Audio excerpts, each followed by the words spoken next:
Lab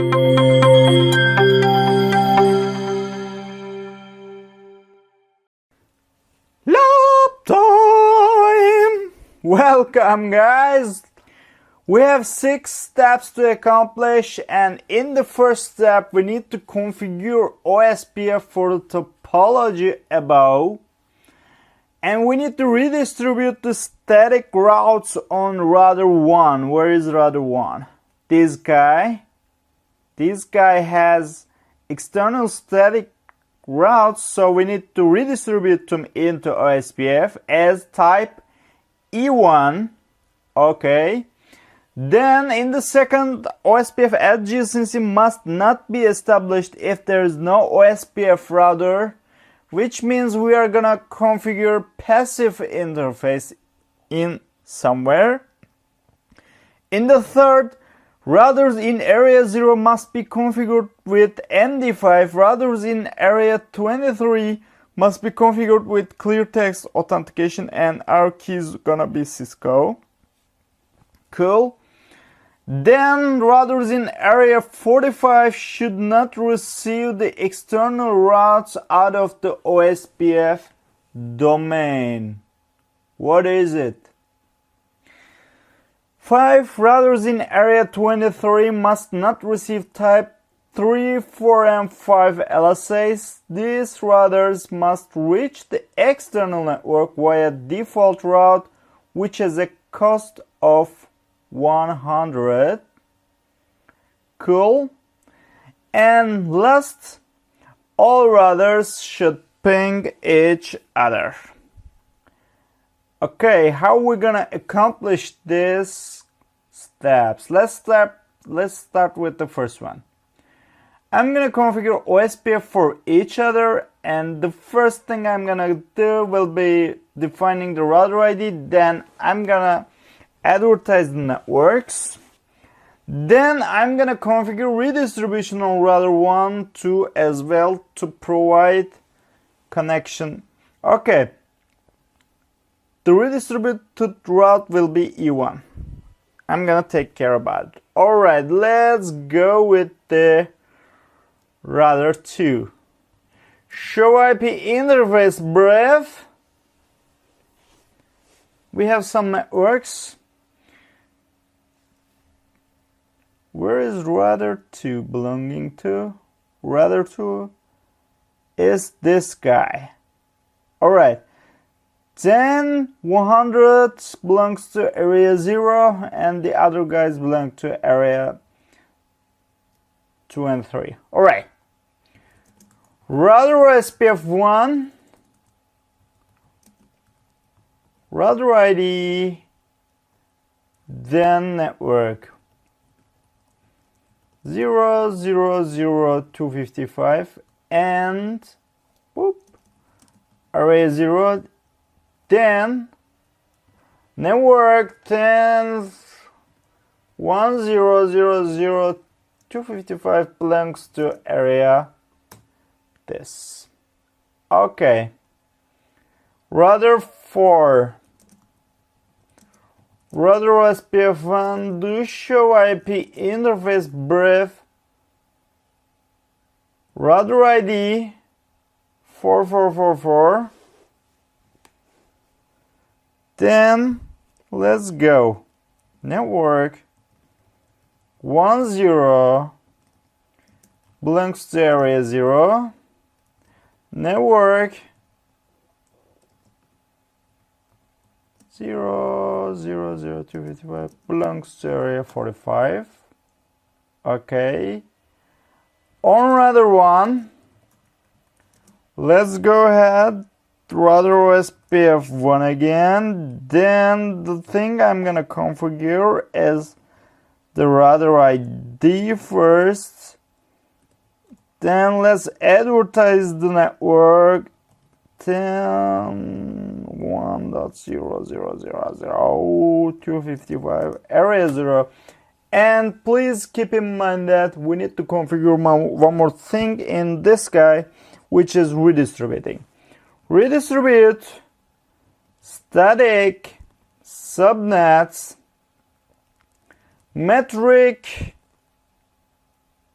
Actual question is not talking about metric, but I'm gonna give 50. And metric type of, they're gonna be E1. Okay. Cool, router 6. Show IP interface brief. Int brief. Router OSPF 1. 255 belongs to area 0, then 0000255 is in this area. Woo! I'm feeling tired, guys. Please help me. I forgot the router ID statement on the previous router, I think. Router ID 6666 and clear IP OSPF proc. Yes. Okay. Show IP interface brief. Alright, network 45. Area 45. It takes really long to configure all of these, guys. We have some loopbacks in here. I'm gonna also advertise these guys too. Router OSPF 1 work 10 10. Oh, router ID. Router ID 3333. Network 10 10.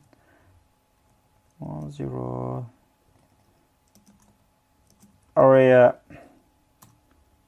2 and 3 and network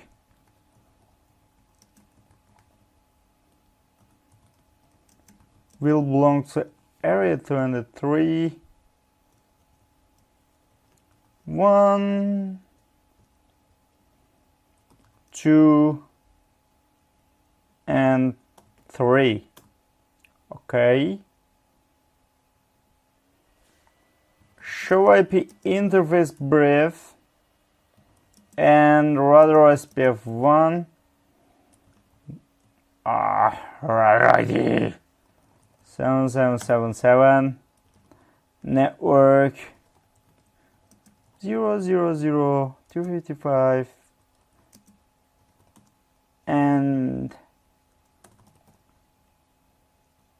the other guy. Alright, the last one, router OSPF 1, router ID 8888. Did I configure? Yes. Do show IP int brief and network 10000255 in area. This guy. What is it going on? Oh, I forgot this. Okay. Pretty cool. The first step must be finished, I think. Let's check what's going on in our network via looking at the topology. Configure OSPF for the topology above. Accomplished. Redistribute the static routes on router 1 as type E1. Accomplished. Then nothing. Alright. This guy finished. Let's go ahead with the second step. OSPF adjacency must not be established if there is no OSPF router. Okay. It's saying me that if there is an OSPF router which has an interface connected not to a router, configure a passive interface there. It is saying me that. Okay, to configure a passive interface, for example, where we can configure in here, let's take a look. Alright, I'm gonna do a different thing for this situation, and I'm gonna learn you another thing also, but I'm gonna just configure it on one router. I don't want to lose time with the passive interface commands. I'm just gonna choose one router and I'm gonna configure the passive interface in a different style. Okay, let's go with the router, maybe router 5 looks like a good choice. Okay. Router OSPF 1, and I'm configuring passing interface default, which activates passive interface on all interfaces. Okay. As soon as I configure it, my OSPF adjacency is down, as you can see, because I'm not sending hello packets from the Fast Ethernet 1.1, which has a configured IP. The thing I'm gonna do in here is just activate this guy by using no passive interface fast 1.1 command. Okay? You will do it on each router. You can check this configuration. You can make this configuration on each router, but I'm not gonna lose time by doing this. I just wanted to show you how to configure it. Okay. Then in the third step, it's saying that routers in area 0, these guys 1, 2, 6, and 4 must be configured with MD5. Alright, this area will be MD5 authenticated, and this area will be clear text authenticated. Clear text. Alright, I need to again configure all these steps on 4 routers in area 0, but I'm just gonna configure it for router 1 perhaps. Okay, you'll make the same configuration for 2, 6, and 4 as well. You need to do it. Okay, and for area 23, I'm gonna configure the router 3 to show you how we can configure that. The configuration will be the same for the other routers, so I don't want to lose time again, but I'm just gonna show you how we configure it. Okay, let's start with MD5 configuration on, for example, router 1. Okay, router 1, where are you? You're here. In router 1,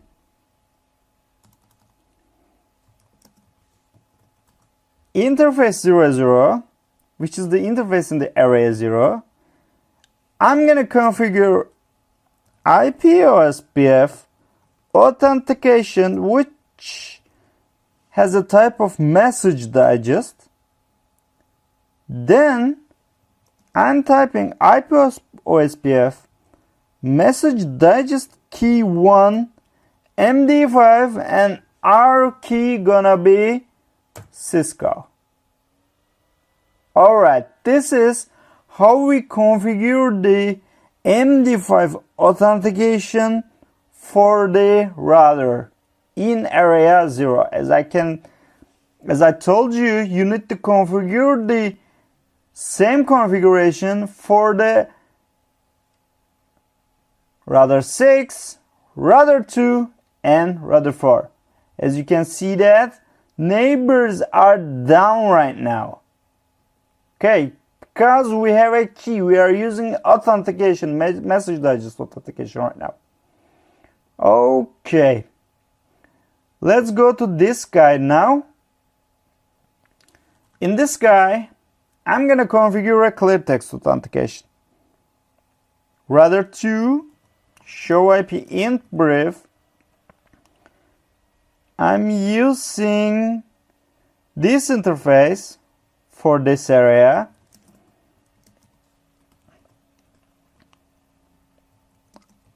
I'm typing this time just IP OSPF authentication to activate the clear text. Then I'm using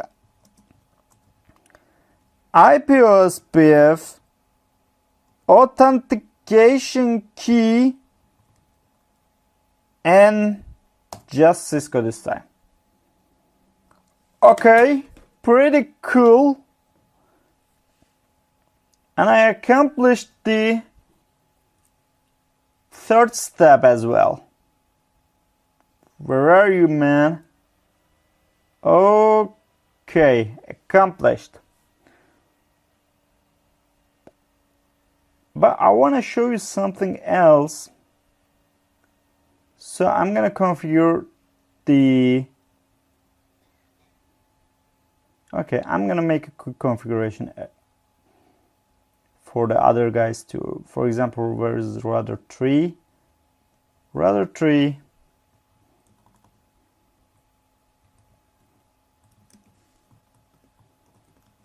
IP OSPF authentication. Authentication key Cisco. The neighborship between 3 and 2 should come back, yes. Then I'm gonna configure on 6.2 and 4.2. I told you that I don't want to lose time, but I want to show you something on the next step, so I'm gonna configure it. I'm sorry. So IP OSPF authentication and message digest key MD5. All right, let's go to 4. Show IP int brief. Fast00. Fast00. Authentication message digest. IP OSPF message digest key 1 MD5 Cisco. So I'm gonna copy this guy and let's go to 6. Fast00 IP OSPF authentication message digest and paste this. And lastly, we need to go to router 2, I think. On router 2, Fast00 IP OSPF authentication and message digest IP OSPF message digest key 1 MD5 Cisco. All right. Now we finished. Okay. Let's go to fourth step. It's saying me that routers in area 45. Where are you, area 45? These guys, router 4 and router 5, should not receive the external routes out of OSPF domain. And these routes are the routes which are being redistributed by router 1, right? I don't want to see this guy in this area. So if I don't want to see an external route in an area, I need to configure the area as stub, right?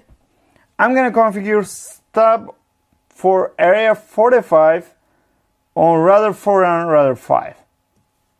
Router 4, router OSPF 1 and area 45 stub. As soon as I type it, my my neighbor is down because stub is a flag when we configure the adjacency in OSPF. Then let's go to router 5. Router OSPF 1 and area 45 stub, which makes my neighborship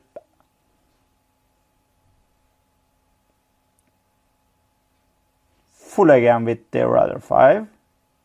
Alright, I configure here as stub. So I need to take a look via show IP route. Okay, as you can see that I'm receiving some routes from the inter-areas. I'm receiving inter-area routes. And I'm also receiving a default route. Okay, this default route I'm receiving is because of this area is a stub area. I'm not receiving any external routes right now.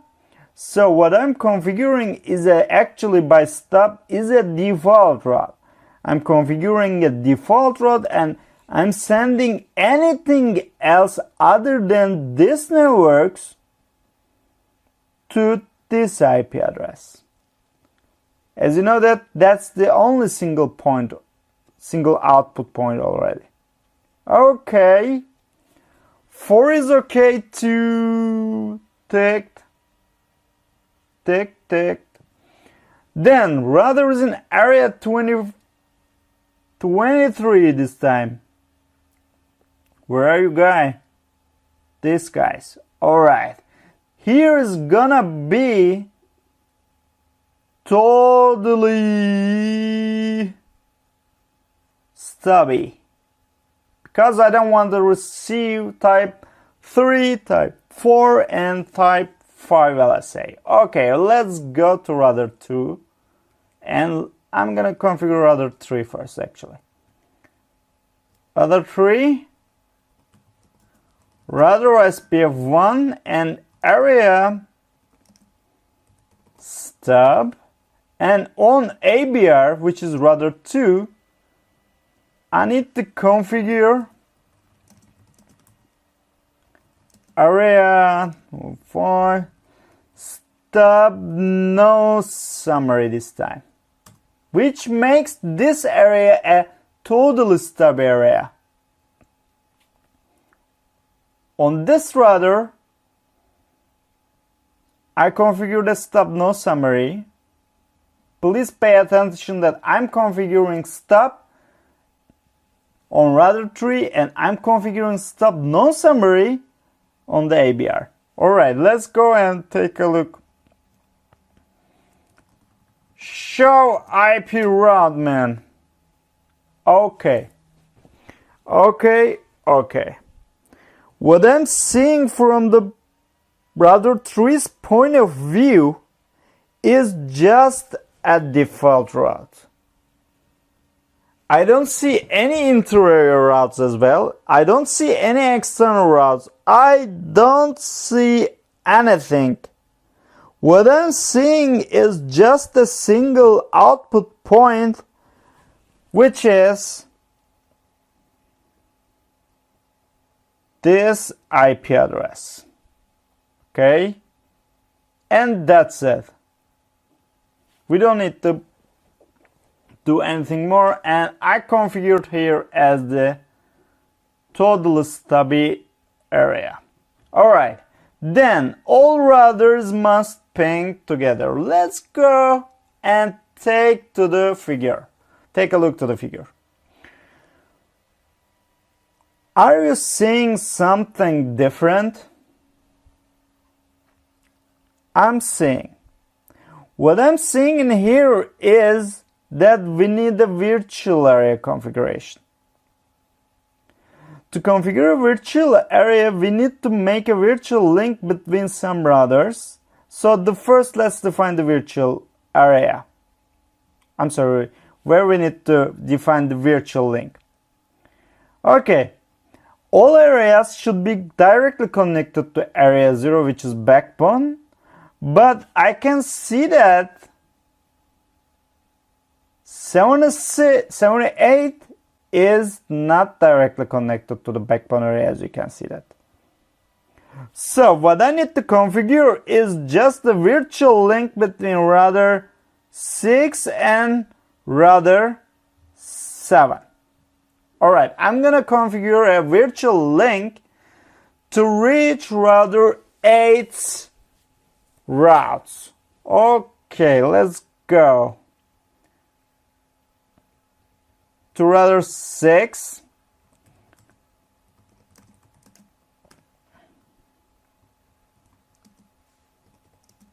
Virtual link and the router ID of the neighbor.